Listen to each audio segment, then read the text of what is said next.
Back. चलो, we have studied right of leave, we have studied right of stoppage in transit, उसके effect, उसके exception and everything. अब हम पढ़ेंगे right of resale. Resale का मतलब क्या होता है? सेलर ने ऑलरेडी ये गुड्स किसी और को बेच दिया है, ड्यू टू एनी प्रॉब्लम अब सेलर क्या कर रहा है, वही गुड्स किसी और को बेच रहा है, तो इसको हम क्या बोलते हैं? रीसेल बोलते हैं। सो सेक्शन 54 में रीसेल का राइट दिया गया है अनपेड सेलर को। तो उसमें कैसे? दो सिनेरियो, दो चीजों में डिवाइडेड है, दो पार्ट्स में डिवाइड है ये। अगर पहला तो ऐसा सिचुएशन है जहां पे बायर को नोटिस देने की जरूरत ही नहीं है, मतलब अगर बायर ने डिफॉल्ट किया पेमेंट करने के लिए, या जो कंडीशन बोला गया था कंडीशन फुलफिल नहीं किया, तो जो सेलर है सेल करने के बाद भी गुड्स की कस्टडी उसके पास है, इजीली वो गुड्स क्या कर सकता है? किसी दूसरे पर्सन को बेच सकता है बिना नोटिस दिए बायर को।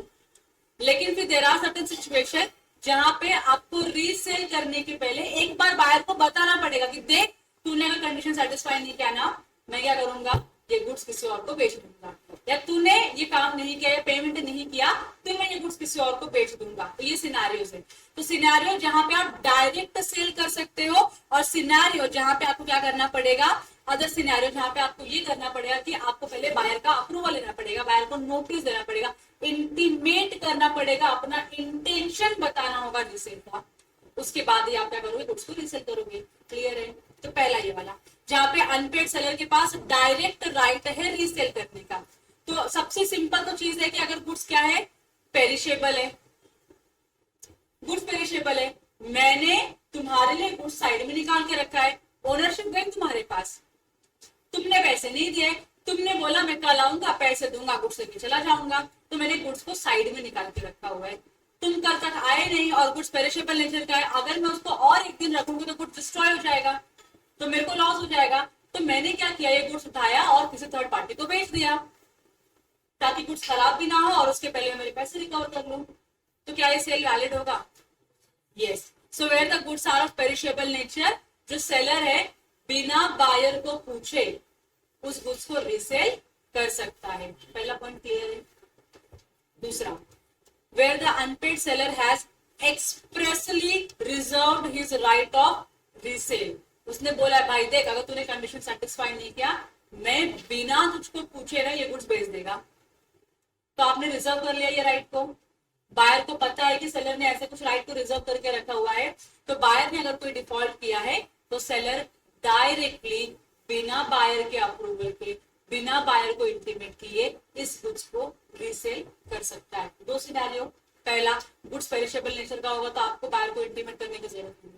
दूसरा, अगर आपने राइट ऑफ रीसेल रिजर्व किया है तो उससे यही समझ में आता है कि जो सेलर है वो गुड्स कभी भी बेच सकता है अगर बायर ने कुछ कंडीशन को सेटिस्फाई नहीं किया या पेमेंट नहीं किया। तो यहाँ तक क्लियर हो गया आप लोगों को। तो यहाँ पे आपको बायर को इंटीमेट करने की आवश्यकता नहीं है, बिना उसको इंटीमेट किए ही आप क्या कर सकते हो? रीसेल कर सकते हो। और ये जो रीसेल होगा, ये वाला रीसेल क्या होगा? वैलिड होगा। क्या होगा? ये रीसेल वैलिड होगा, इसमें कोई डाउट है आप लोगों को? नहीं। अब सेकेंड, अदर केस का मतलब क्या है? इनको छोड़ के जो बैलेंस वाले सारे केसेस इसके अंदर फॉलो होते हैं। तो पहला क्या है? प्रोसेस है आपको, अगर आपको रीसेल करने का तो you have to follow certain process. पहला प्रोसेस में क्या बोलते हैं? You have to give a notice to the buyer of his intention to resale the goods. आप रीसेल करने की सोच रहे हो ना, तो बायर को पता चलना चाहिए कि आप रीसेल करने की बात कर रहे हो। तो कैसे मालूम पड़ेगा बायर को? नोटिस दे दो। नोटिस कैसे होगा? लेटर लिख दो, या तो फिर क्या करो फोन पे इंटीमेट कर दो, कुछ भी कर दो, लेकिन उसको इंटीमेट करो कि भाई अगर तूने गुड्स नहीं लेकर गया, टाइम पे पैसे नहीं दिया, तो मैं ये गुड्स को रीसेल कर देगा। पहले इंटीमेशन देना जरूरी है कि नहीं? तो आपने इंटीमेशन दिया, and if the buyer does not pay the price within a reasonable time the seller may resell the goods. Notice देने के बाद भी पैसा नहीं दे रहा बंदा, अब क्या करोगे? रीसेल कर दोगे, सिंपल है। तो आपने क्या किया? गुड्स को रीसेल कर दिया। अब होती क्या है? अगर आपने नोटिस ऑफ रीसेल दिया है तो रीसेल करने पे आपको प्रॉफिट भी हो सकता है, आपको लॉस भी हो सकता है। तो अगर आपने नोटिस दिया, तो उसको नोटिस दिया, रीसेल किया और प्रॉफिट हुआ, नोटिस दिया, रीसेल किया, प्रॉफिट हुआ, तो प्रॉफिट खुद रिटेन करने का, अपने पास रखने का प्रॉफिट। नोटिस दिया, लॉस हुआ, तो क्या करोगे, रिकवर करोगे सेलर से, बायर से? यस, रिकवर करोगे। देखो मैं लिखा हुआ, सब लिखा हुआ, मैं दिखा दूँ, ऐसा कुछ लिखना मत आप लोग। So if the notice of the resale is given in case of loss, it can be recovered. Loss हुआ तो आप recover करोगे, and in case of profit it can be retained. Notice दिया है, profit हुआ, retain करो, खुद रखो। Notice दिया, loss हुआ तो loss recover करो बायर से। समझा आप लोगों को? और दूसरा, what if अगर आपने नोटिस दिया ही नहीं है, नोटिस नॉट गिवन, तो लॉस हुआ, रिकवर कर पाओगे? नहीं रिकवर कर पाओगे। प्रॉफिट हुआ, रिटेन कर पाओगे? नहीं रिटेन कर पाओगे। That you have to return to the buyer. समझा आप लोगों को? So when the seller can not recover the loss suffered on the resale, moreover if any profit on resale, he must return it to the original buyer. समझ गया आप लोगों को? तो ये क्लियर है आप लोगों को नोटिस देने वाला प्रोसेस? पहले नोटिस देने का कि मैं बेचने वाला हूँ, रीसेल करने वाला हूँ। दूसरा, अगर उसके बाद भी रीजनेबल टाइम में पेमेंट नहीं आया तो आप रीसेल करो। रीसेल करने के टाइम पे आपको प्रॉफिट भी हो सकता है, लॉस भी हो सकता है। तो कैसे देखने का? नोटिस दिया था, प्रॉफिट हुआ, खुद रखने का, रिटर्न करने का। नोटिस दिया था, लॉस हुआ, रिकवर करोगे ओरिजिनल बायर से। समझा? नोटिस नहीं दिया, प्रॉफिट हुआ तो आपको रिटर्न करना पड़ेगा, बायर को देना पड़ेगा। नोटिस नहीं दिया, लॉस हुआ तो आपको खुद को सफर करना होगा। यहाँ तक समझ में आ गया? ये जो है नोटिस वाला पार्ट है जो आपको ध्यान में रखना है। समझा ये वाला पार्ट? खाली नोटिस वाला पार्ट लिखो, notice given, notice not given. आप पूरा मत लिखना प्रॉफिट लॉस, PL खाली ये लिखना पूरा, रिटेन करना है कि रिकवर करना है, रिटर्न करना है या लॉस को सफर करना है, इतना लिख लो खाली। तो ये आपका लास्ट राइट था against the goods, that is to resale the goods. मुझे ऐसा क्यों लग रहा है इसमें एक राइट मिस आउट हो गया मेरे से, राइट ऑफ विथहोल्डिंग द डिलीवरी। अगर सुन लो खाली फटाक से, छोटा सा ये, तो अलग से कुछ इतना करने की जरूरत नहीं है। अगर आपने बायर को कुछ बेचा है और आपने बोला है कि पेमेंट नहीं दोगे तो आपको कुछ नहीं मिलेगा, तो you can hold the delivery of the goods till the time payment is clear by the buyer. That's all. तो हमारे राइट्स अगेंस्ट जो गुड्स होते हैं वो सारे राइट्स यहाँ पे खत्म होते हैं।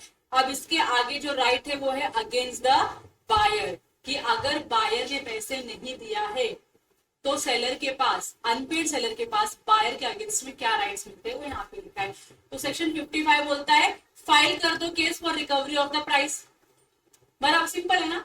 तुमको पैसे नहीं मिले ना, गुड्स दे दिया ना तुमने, बेच दिया ना गुड्स को, अब क्या करो, केस फाइल करो बायर के अगेंस्ट में और अपने प्राइस को रिकवर कर लो।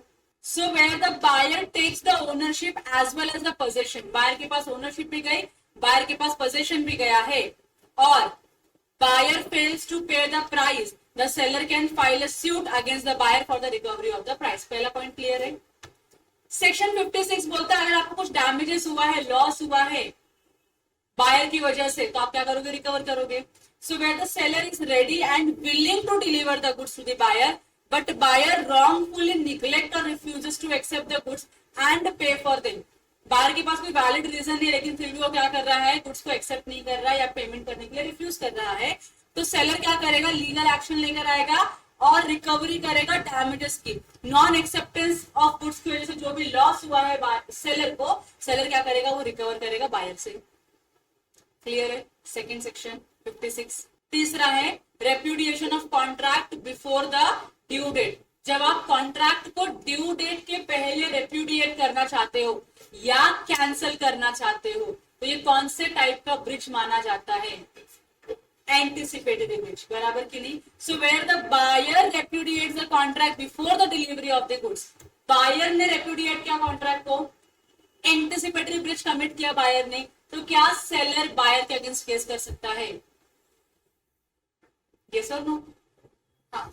The seller may treat the contract as rescinded, मान सकते कि कॉन्ट्रैक्ट उसका कैंसिल हो चुका है, and sue for damages for the breach, and this is a rule of anticipatory breach of contract। यहाँ तक क्लियर है आप लोगों को? फिर उसके बाद सेक्शन 61 बोलता है सूट फॉर इंटरेस्ट रिकवर करने के लिए आप क्या करोगे, केस फाइल करोगे. So where there specific agreement between the seller and the buyer, बकायदा अग्रीमेंट किया है वो लोगों ने, बायर ने और सेलर ने, एंड बायर ने अगर पेमेंट करने में डिले किया, so buyer has to pay interest on the price of the goods from the date on which the payment becomes due. The seller may recover the interest from the buyer. तो मतलब मैंने cell किया, seller ने CP दिया, उसको credit period दिया 15 दिन का और बोला 15 डेज में you have to make the payment of the goods, लेकिन आपने 15 डेज में पेमेंट नहीं किया. तो उसने अग्रीमेंट में क्लॉज लिखा है कि अगर आपने 15 डेज में पेमेंट नहीं किया तो आपको ड्यू डेट से, क्रेडिट पीरियड एक्सपायर होने के बाद से आपको 1% रेट ऑफ इंटरेस्ट के साथ प्रिंसिपल अमाउंट पे करना होगा. So now it is the duty of the buyer to pay the amount along with the interest. बराबर. ये कब, अगर आपके अग्रीमेंट में स्पेसिफाइड है तब. लेकिन आपके अग्रीमेंट में स्पेसिफाइड नहीं है तो क्या आप इंटरेस्ट क्लेम नहीं कर सकते हो? कर सकते हो. इंटरेस्ट क्लेम करने के लिए क्या करना पड़ेगा आपको, केस फाइल करोगे, बोलोगे देखो जज साहब अगर इसने मेरे को ये पैसे दिए होते 15 दिन में, मतलब अगर से फॉर एग्जाम्पल 30 डेज से डिले किया तो मेरे पास ये पैसे आए होते, मैं कहीं इन्वेस्ट करता 30 दिन के लिए, इन्वेस्ट करता तो मुझे इंटरेस्ट मिलता, डिविडेंड मिलता, प्रॉफिट मिलता, कुछ तो मिलता. क्योंकि इसने पैसे नहीं दिए तो मैंने इन्वेस्ट नहीं कर पाया, तो मुझको लॉस हो गया. तो अभी आप क्या बोलो, इसको इंटरेस्ट के साथ पे करें क्योंकि इसने एक्स्ट्रा टाइम के लिए मेरे पैसे यूज किए ना. It was my money which the buyer has retained and used for his purpose.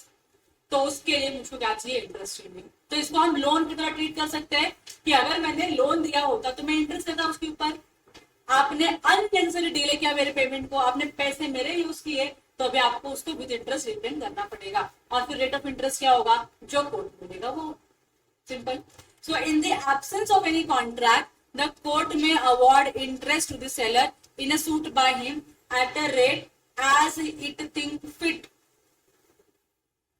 on the amount of the price from the date of the tender of the goods or from the date of price on the date on which the price was payable. Due date से या तो जिस दिन से आपने goods दिया है उस दिन से, किसी भी दिन से कोर्ट बोलेगी कि आपको पेमेंट करना पड़ेगा along with the interest, then buyer has to. समझा आप लोगों को? ये क्लियर हो गया. तो यहाँ तक हमने जो पढ़ा है, यहाँ तक हम समाप्त करते हैं rights of unpaid seller against the goods and against the buyer. यहाँ तक क्लियर है आप लोगों को? इसमें कोई डाउट है किसी को? नो. अब हमारे पास पढ़ने के लिए सिर्फ 2 कॉन्सेप्ट बचे हैं, सिर्फ 2 कॉन्सेप्ट. कॉन्सेप्ट नंबर 1 है rights of buyer against the unpaid seller. Buyer को भी तो कुछ राइट मिलनी चाहिए ना अनपेड सेलर के अगेंस्ट में, वो पढ़ेंगे. और दूसरा ऑप्शन सेल करके एक कॉन्सेप्ट है वो पढ़ेंगे. Take a break of 10 minutes.